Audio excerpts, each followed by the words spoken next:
Ay, que Maduro nos robó la elección. Nos robó, nos miente, como si lo que pasa en Venezuela fuera hecho para Miami. O sea, nuestro público es Miami. No, no.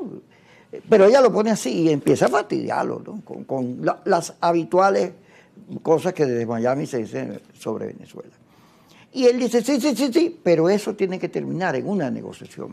Ahí no hay salida que una negociación. Y para que se produzca una negociación, hay que reconocer que en Venezuela hay un centro político que es mayoría y es el que tiene que hacer el acuerdo. Cuando digo eso, mira, él está más claro que todos los demás. ¿Por qué? Porque en Venezuela, el que Maduro vaya a extinguir a la oposición o la oposición a Maduro, eso está comprobado que eso no funciona.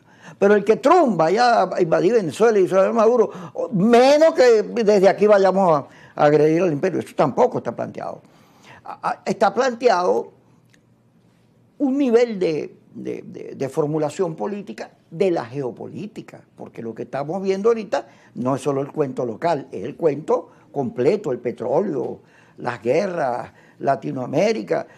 Cuando él desertifica a Colombia, fíjate lo que ocurre con Petro, ¿no? Petro va a la Naciones Unidas y se le para y lo reta, tanto que le quitaron la visa. O sea, aquí hay un problema complejo que no solo se limita a lo nuestro. Cuando se dice que Venezuela tiene coltán, tierras raras, petróleo, sí, todo eso es verdad, pero es un pueblo pobre, de una economía chiquita. Entonces, aquí te ha planteado pensar.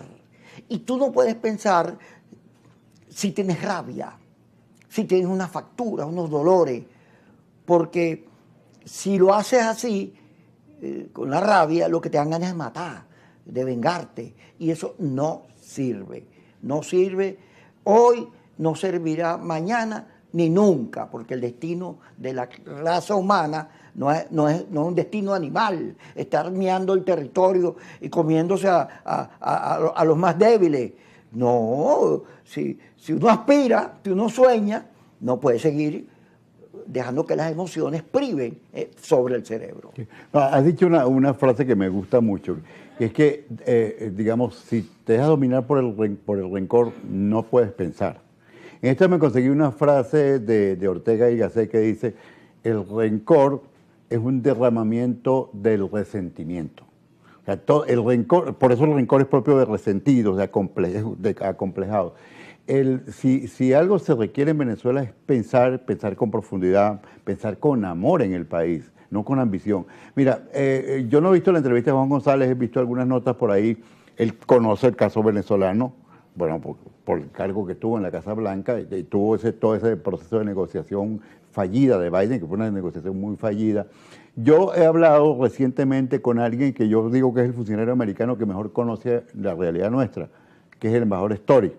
Conoce al gobierno, a Maduro. Bueno, Story es el jefe de la oposición. Bueno, pero fue el embajador aquí cuando se rompieron las relaciones en el 2017-18, como Maduro rompió las relaciones y el gobierno no reconocía a Maduro, entonces no aceptó la ruptura de relaciones e instaló la embajada en Bogotá, y desde Bogotá estuvo una cosa muy excepcional, que Estados Unidos mantuviera la embajada ante un país que no funcionaba en el país, funcionaba desde Bogotá y le asignó un equipo grande de gente y de recursos, y él conoce bien a la oposición, hasta donde yo sé quedó muy decepcionado de ese liderazgo, conoce bien lo que intentó el gobierno Biden, lo que intentó el gobierno Obama, porque él era funcionario antidrogas del gobierno Obama con la Oficina para América Latina que funcionaba en Bogotá antes de ser encargado de negocios en Venezuela.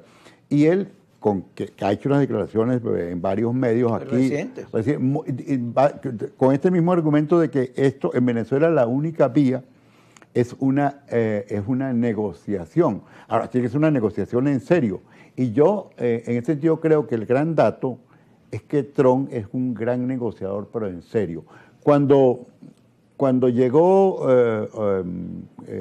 Biden, llegando Biden, no había tomado posición todavía. Yo vi en diciembre de ese año, después de la elección de Estados Unidos, que estaba en disputa, que Trump decía que la elección... Que se lo habían robado. Bueno, y yo creo que ahí quedaron muchas dudas. Y Biden pues, se proclamaba ganador, etc. En esa yo vi al embajador Story y él me dijo, mira, viene un cambio en la política de Estados Unidos hacia Venezuela, porque Trump no negoció. Trump aplicó directamente la política de máxima presión y Biden va a negociar. Y bueno, fue esa negociación cuyo personaje principal fue Juan González, que ahora hace estas revelaciones tan dramáticas sobre el papel de los líderes de la oposición, incluso en la liberación de los hermanos Flores, etc. Ahora, Trump 2, que no negoció en Trump 1, que aplicó la política de máxima presión, que tiene todo ese aprendizaje, que tiene todo ese encanto, que conoce esta oposición, viene, digamos, en otro plan. Ahora, tú has mencionado un plan en el cual Venezuela es importante, Venezuela está en las prioridades, no es urgente y no es la primera prioridad, pero es importante. Venezuela es probablemente el país más importante de América Latina para los Estados Unidos, el más importante políticamente. Entonces, aquí hay una dimensión geopolítica. O sea, nosotros estamos en la agenda geopolítica del mundo. Trump tiene prioridad el Medio Oriente, prioridad Ucrania. La relación con México la está llevando bien. Las conversaciones con la presidenta Sheinbaum la ha estado llevando bien. México y los Estados Unidos no han dejado de cooperar nunca en el tema de la droga. Y con Venezuela tiene varios temas. Uno es el tema de la droga, uno es el tema de la inmigración y otro es el tema, digamos, petrolero y el valor geopolítico de Venezuela, que es un país, Venezuela es un país importante. No es el centro del mundo, pero es un país importante, un país que siempre fue importante. En el siglo XVIII fue el país, digamos, que inventó la independencia aquí, en la región. Fue un país que tuvo un liderazgo. En el siglo XX fue el aliado privilegiado de los Estados Unidos para detener la ofensiva soviética vía Cuba. Fue el país clave en la redemocratización y la pacificación de América Central y de América Latina. O sea, Venezuela es un país importante políticamente, geopolíticamente, y los Estados Unidos lo entienden. Y yo creo, y le hago un seguimiento al detalle hasta donde puedo, a la política americana, yo creo que Trump está poniendo un esfuerzo grande en forzar una negociación seria en Venezuela. Y creo que este gobierno tiene una oportunidad en eso si la ve. Ahora, si lo ve bien, si se deja llevar por telarañas ideológicas, si se deja llevar por consejos que no funcionan, porque vamos a llamarla el know-how cubano frente a lidiar con los Estados Unidos no le sirve de nada.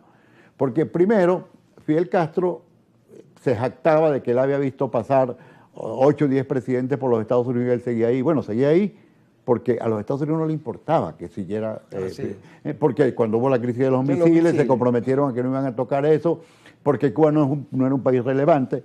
Ahora, Venezuela sí lo es y con Trump es distinto. Yo creo que si el gobierno entiende